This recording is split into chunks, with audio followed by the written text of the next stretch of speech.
Իրինա Հովակիմյան, պատգամավորության տեխնացու, նախկինում կոմունիստների կուսակցության անդամ, որ ընդունվել եմ Լենինի 100-ամյակի արդիվ,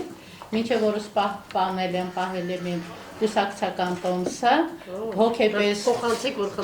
հոգեպես դեռ կոմունիստ եմ, քանի որ կոմունիստական գաղափարախոսությունը ինձ միշտ եղել է հոգեհարազատ, դաստիարակություն ստացել եմ կոմունիստական ոգով ու մինչև որս էլ ես հավատարիմ եմ այդ գաղափարներին։ Պատգամավորի տեխնացու եք։ Այո։ Որ տարածան։ Արաբկիրի շրջանում։ Ռուբեն Բալաբանյան, Առաջադիմական կոմունիստական կուսակցության անդամ, այսօր առաջադրված եմ որպես վարկանիշային տեխնացու Երևանի Աչափնյակ, Դավթասեն, Արաբկիր տարածաշրջանում։ Նախկինում այո, նույն տարածաշրջանում։ Մրցակից եք նաև։ Չէ, մրցակից չէ, մենք մի կոմկուսակցության անդամ ենք։ Հա, բայց բոլոր դեպքերում կա մրցակցության ինչ-որ պահ կա։ Լավ, մենք սկսում ենք հետևյալ հարցով, հա, խնդրեմ շարունակեք, եթե շրջանում։ Մենք ուզում ենք, որ այդ մրցակցությունը, Որ խնդրեի մի քիչ աթոռով կմոտենաք միկրոֆոններին, հնարավորինս։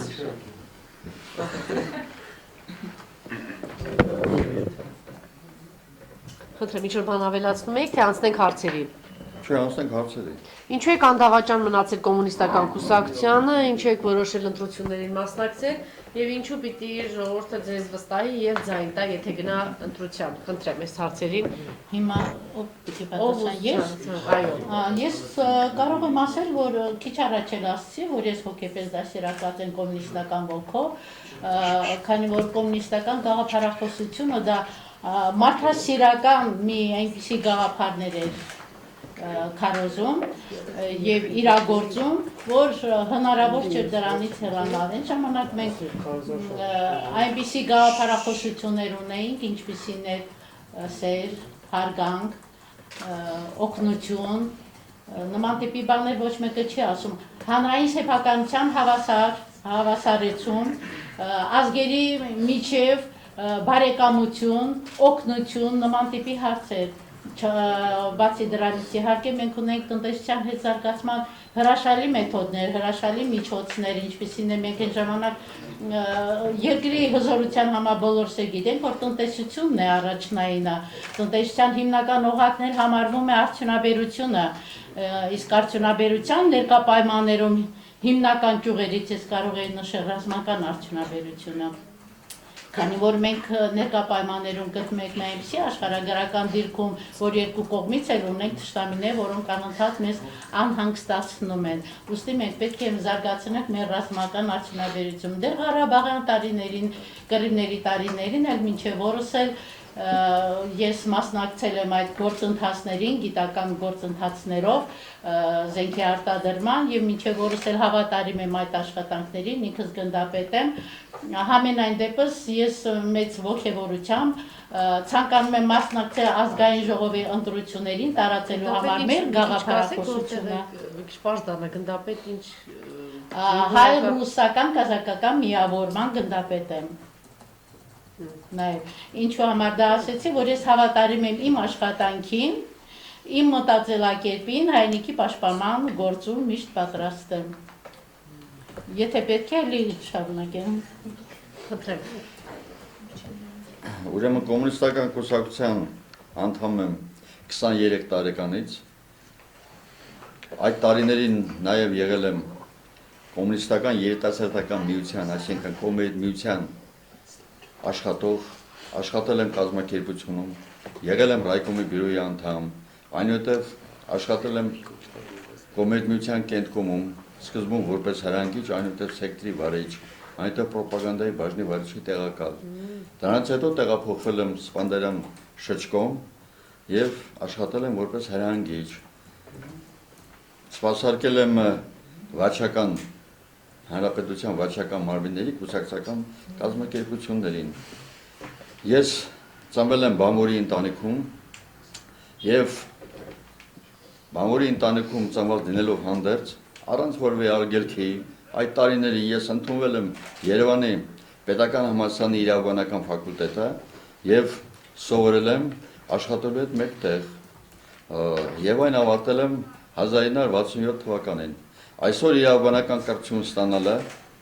բավականին թանկ հաճույք է եւ բամորական ընտանիքների շատ-շատերին շատ անհասանելի է, որ նրանց երեխաները գնան եւ սովորեն։ Սակայն այն ժամանակվա սկզբունքները, այն ժամանակվա վիճակը, այն ժամանակվա կամեցողությունը, կոմունիստական կուսակցության ու սովետական պետության կամեցողությունը իր քաղաքացիների, իր երիտասարդների նկատմամբ անուրանալի է։ Այդ իսկ պատճառով էլ ես մնացել եմ որևէ կուսակցության մեջ այս 25 տարիներին, 30 տարիներին չեմ եղել եւ չեմ էլ մտածել լինելու ու միշտ մնացել եմ հոգով, սրտով, որպես կուսակցականի, որպես կոմունիստական կուսակցության հավատարիմ անդամի։ Ու այսօր էլ իմ տեխնատությունը առաջադիմական կուսակցությունը առաջադրել է Երևանի Արաբքիր, Աչափնյակ եւ Դավթաշեն վարչական շրջանների ընդրատարածքում եւ ես աշխատում եմ, որպեսզի իմ ընկերներին, բարեկամներին, հարազատներին, շրջապատին այսօր բացատրեմ, պարզաբանեմ, որ այդ սկզբունքները, որոնք որ ընդունել էր ու կար գործում էին կոմունիստական կուսակցության ժամանակ, ամենաբարձրն են, ամենանվիրականն են եւ մարդուն միայնակ չենք թողնի։ Միայն այն հանգամանքը, որ կոմունիստական կուսակցություն առաջ էր քաշել մարդը մարդուն բարեկամ է, ընկեր ու եղբայր, որ մեկը բոլորի համար, բոլորը մեկի համար այս սկզբունքների կիրառմամբ Դարտանյանն էր առաջ քաշում։ Ինչպես?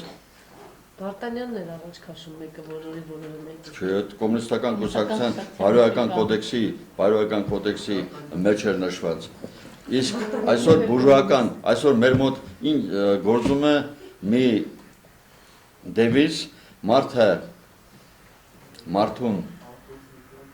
Չշտամի է, գայլը տրորիր եւ անցիր, կամ հոշոտիր անցիր, կամ Աստված բոլորի համար, ամեն մարդ իր համար։ Մարդիկ գնում առավոտյան համբյուրում էին վեհապարի փեշերը, բայց երեկոյան գալիս էին որևէ հանցագործություն կամ մարդասպանություն կատարել ցուցումներ էին տալի։ Ես ասում եմ, ուղղակի կյանքի բերումով առնչված լինելու կապակցությամբ։ Թունել չինի Ես ինքս, ինչպես, ես եղել եմ դատավոր Սպանդայրան դատարանում եւ այնուհետեւ դատարանի նախագահ։ Դրանից հետո սկզբից ասեի։ Անդրադառնանք այս ընտրություններին, հա, կոմունիստական կուսակցությունը ինչ ծրագրերով է գնում, ինչ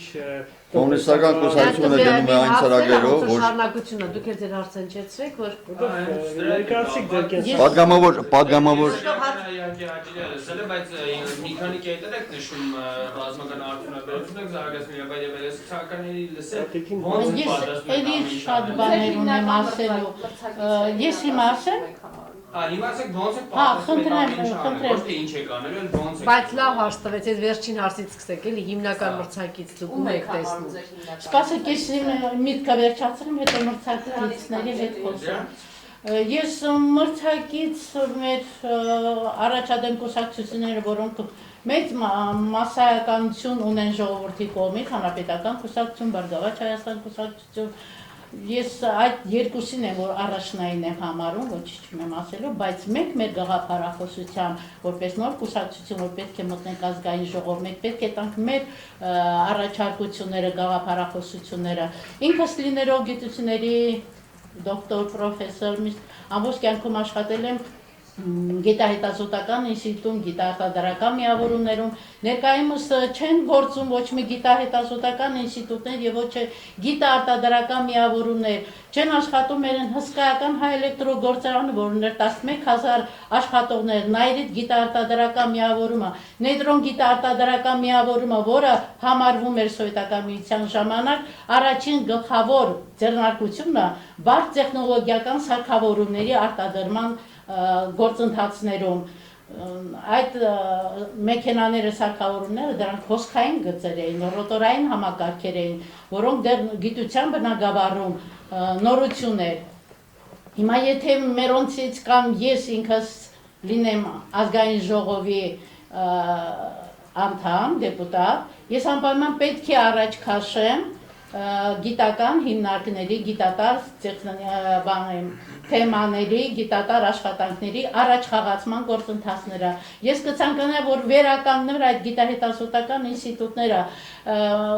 հաշվիչի մեքենաշինության մեքենաների ինստիտուտը Մերկելյանի անվան, ճիշտ է, ներկայումս գործում են ֆիզիոլոգիայի ինստիտուտ, բիոքիմիայի ինստիտուտ, այնտեղ կատարում է որոշակի հետազոտություններ եւ այնպիսի հետազոտություններ են, որ ես մի քանի անգամ այդ հարցերը լսել եմ, ինքս համարվելով հանրային խորհրդի գիտարդյունաբերական եւ ինովացիոն տեխնոլոգիաների հանձնաժողովի նախագահ, իրենց ինստիտուտի առաջադիմական գիտական հարցերը մենք դրել ենք քննարկման, մի այնպիսի աշխատություններ են, որոնք ներկա ժամանակում շատ արդյական են։ Օրինակ բիոքիմիայի ինստիտուտի կողմից արտադրված է գալարմին դեղը, որը մեծ օգնություն է ցուցաբերում ուռուցքային հիվանդությունների բուժման, ինչպես նաև Պարկինսոնի բուժման առումով։ Ես ինչու համար հիմա ես ցանկացա իմ գաղափարները փոխանցելու, ես կցանկանայի որպես գիտության ներկայացուցիչ մեծ թափ եւ մեծ տեղ տալ գիտությանը, գիտաարդյունաբերությանը, որը ես համարում եմ մեր տնտեսության հիմնական գրավականը, զարգանալու, բարգավաճելու, դուրս գալ միջազգային շուկաներ եւ իրենց դիրքը գրավելու համաշխարհային տնտեսության մեջ։ Ոնց եք ուզում այդ անեք, ձեր նշած գործարանի հոսքագծերը վաղուց արդեն չկան, միլիարդներ են պետք է դա ամեն ինչը վերականգնելու համար։ Հիմա ես կարող եմ ասել, քանի որ մենք դրանց հիմնական ղեկավար ճիշտ է, մեր մասնագետները արդեն երևի թե 25 տարի չեն աշխատում, բայց համենայն դեպս Պոլիտեխնիկ ինստիտուտը մի այնպիսի մասնագետներ են ստեղծում, այնպիսի մասնագետներ ունեն, որ կարծում եմ, որ կարճ ժամանակահատվածում կարող են յուրացնել գիտության այդ ուղղվածությունները։ Ես մասնագետների մասին չեմ խոսում, ներդրումների մասին խոսում։ Ներդրումների մասին, քանի որ նայած ինչ ուղղությամբ պետք է աշխատեն, եթե ռազմական արդյունաբերության այդքան ներդրումներ են գալիս, չէ՞, մեր արտասահմանից են, համաշխարհային բանկերից են գալիս, եւ վերջապես մենք ունենք առանձին ներդնող սեփականատերեր արտասահմանյան։ Միթե չի կարելի որոշ գումարներ դնել արդյունաբերության զարգացմանը։ Շատ լավ, խնդրեմ, ձեր կարծիքը։ Իմ հարցը հետևյալն է, դուք ներկայացիք ձեր կենսագրությունը, բայց չասեցիք, թե ինչ ծրագրերով եք առաջ գնում, ինչ ծրագրերով եք։ Պատգամավոր դառնալու դեպքում, ազգային ժողովում լինելու դեպքում մենք հանդես կգանք մի շարք օրենսդրական նախաձեռնություններով դատարանների աշխատանքների բարելավման, դատավորների անկախության բարձրացման, ամրապնդման ուղղությամբ։ Այսօր օրենսդրության մեջ այնպիսի բացեր կան, որ ժողովրդի քաղաքացիների հսկայական դժգոհության առիթ են դարձնում։ Այդ տեսեք քաղաքացիական դատավարության օրենսգրքում 111 հոդվածում նշված է, որ դատարանը գործը պետք է քննի ողջամիտ ժամկետում, բայց այդ ողջամիտ ժամկետ հասկացողությունը յուրաքանչյուր դատարան յուրով է հասկանում եւ գնահատում։ Մեկը այն համարում է 1 ամիս, մյուսը համարում է 6 ամիս։ Մարդը դատարան մուտք է գործանում, դատարան գործ է մուտքանում, սակայն այդ գործի քննությունը նշանակվում է 6 ամիս հետո, 7 ամիս հետո, հսկայական դժգոհություն են առաջանում։ Այսօր չկան այն կոնկրետ ժամկետները, որպեսզի կային կոմունիստների ժամանակ։ Այն կոնկրետ ժամկետները, որ բարելավում են երեխաների ապրուստի միջոցի հայթայթման հարցը, ալիմենտային բռնականությունների հարցը, աշխատավարձի եւ հաշմությամբ դատարան դիմողների վնասները հատուցելու հարցը։ Դրանց համար նախատեսված էր 10 օրյա ժամկետ։ Իսկ այսօր երեխայի ալիմենտի հարցով որևէ ժամկետ նշված չէ։ Ճիշտ է, օրենքում նշված է, որ դատարանը կարող է գործը քննել մինչև վճիռ կայացնելը, որոշում տալ մինչև վճիռ կայացնելը, սակայն դա չի իրականացում։ Անհրաժեշտ են կոնկրետ ժամկետներ։ Այդ ժամկետների վերաբերյալ մենք հանդես կգանք օրենսդրական նախաձեռնությամբ։ Այսօր հարյուրավոր եւ հազարավոր երեխաներ չնայած ունեն դատարանի վճիռներ, սակայն ապրուստի միջոց չեն ստանում։ Այն պատճառով, որ պատասխանության զգացում չունեն, իսկ օրենքը, եթե նախկինում նախատեսում էր այդ ալիմենտից խուսափող հայրերին պատասխանատվություն ազատազրկում մինչև 2 տարի ժամկետով, իսկ այսօր դարձրել են տուգանք ընդամենը 100-ից 200,000 դրամ։ Կամ այսօր մենք սուրանկյունով անընդհատ լսում ենք, տեսնում ենք, թե հարբած վիճակում ինչքան անձնավորություններ են վթարի ենթարկվում եւ մեր ժողովրդի առողջության ու կյանքի նկատմամբ ոտնձգություններ են կատարվում, սակայն մենք չունենք այդ հոդվածը։ Ժողովրդավարության անվան տակ մենք վերացրինք նախկինում եղած քերական օրենսգրքի 176 հոդվածը, որտեղ նշվում էր հարբած վիճակում ավտոմեքենա վարելու համար մարդը պետք է սկզբից նախազգուշացվել 1 տարվա ընթացքում կրկնվելու դեպքում ենթարկվում են միմիայն ազատազրկման։ Իսկ սրանք մենք տեսնում ենք այս 25 տարվա ընթացքում օրենսդրության փոփոխությունը տարելա ոչ թե դեպի բարելավում, այլ տարելա դեպի վատացում։ Լավ, պարոն Բալաբանյան, տնտեսական վիճակի մասին նաև խոսենք, Հայաստանում այսօր սոցիալիստական հասարակարգ չկա, հակառակը կապիտալիստական է, եւ այդ հասարակարգում, ձեր օրինագծերը միթե տեղին կնեն, միթե, ասենք, նույն համահունչ կնեն ներկայիս իրավիճակին, որտեղ կապիտալիստական հասարակարգում կոմունիստական այսպես գաղափարներով շարժվելը դժվար կլինի։ Կոմունիստական այս կապիտալիստական հասարակարգում այն գաղափարները, որ մենք առաջ ենք քաշում, այսօր բավականին հաջողությամբ այդ գաղափարները կիրառվում են Ֆրանսիայում, Ամերիկայում, Անգլիայում, նրանք ընդօրինակեցին այդ ժամանակ կոմունիստների կողմից առաջ քաշված այդ գաղափարները, սակայն մենք վեցեցինք եւ միակողմանի կերպով հրաժարվեցինք այդ գաղափարներից, իսկ այդ գաղափարները մշտական կենսունակ են, մշտական արձիական են, մշտական կիրառելի են եւ դրանց դեմ որևէ արգելք լինել չի կարող։ Ըստ ձեզ մեր այս տնտեսության մեջ ինչ մտահղացումներով կարող եք հանդես գալ, ինչ օրենսդրական նախագծերով, ինչպես կարելի է ապրել մեր տնտեսությունը։ Ու այսօր օրենսդրական նախաձեռնությամբ այս տնտեսության մեջ արդեն մշակված օրենքներ շատ կան, այսօր ամենակարևորը հարկային պարտավորություններից խուսափելն է։ Այսօր մենք հսկայական չափի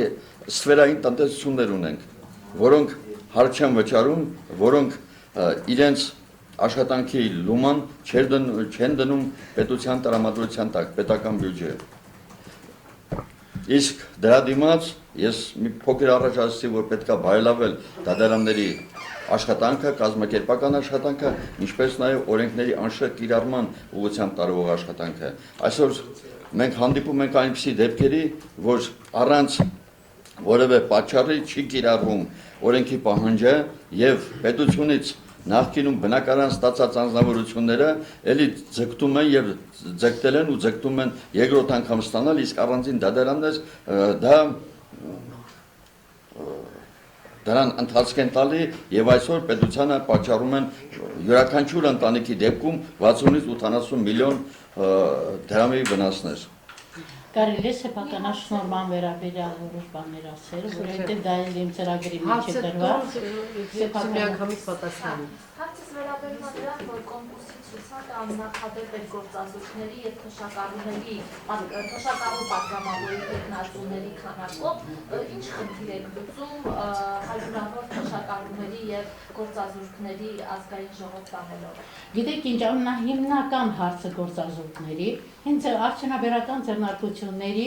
գործարկման աշխատանքները, աշխատատեղերի բացումը։ Ես նոր էլ ասացի, որ հայ էլեկտրոգործարանն է, որ Բայց խորհուրդ պատգամավորի տեխնացուներ են այդ նկատի ունեմ։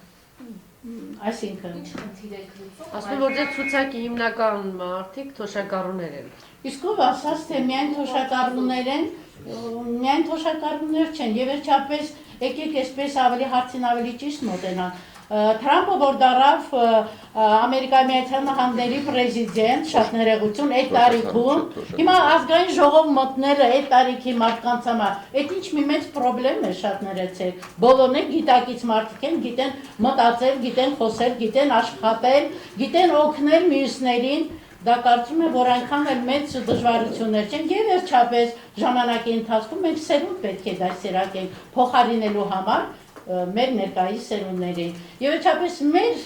պահանջները շատ արդարամիտ են եւ կարծում եմ, որ մենք ներկայիս երիտասարդության շատ հեշտությամբ կարող ենք